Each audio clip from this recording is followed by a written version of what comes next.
பாருங்க, இந்த செய்தியை கொஞ்சம் பாருங்க.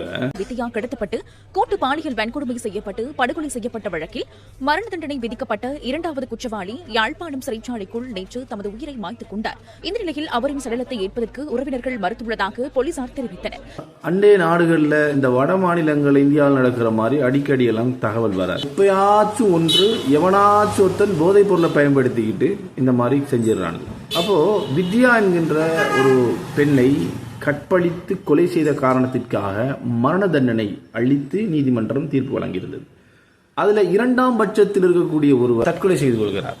இப்போ பாடியெல்லாம் எடுத்துட்டு போய் போலீஸ்ல போஸ்ட்மார்டம்லாம் பண்ணினதுக்கு பின்னாடி பாடியை இப்போ எங்கே கொடுக்கணும், வீட்டில் கொண்டு போய் கொடுக்கறதுக்கு வந்தா வீட்டுக்காரர்கள் என்ன சொன்னாங்கன்னா, இவன் பாடி எங்களுக்கு தேவையில்லை, இவன் எங்களுக்கு உறவு கிடையாதுங்கிற மாதிரி மறுத்து விட்டார்கள்.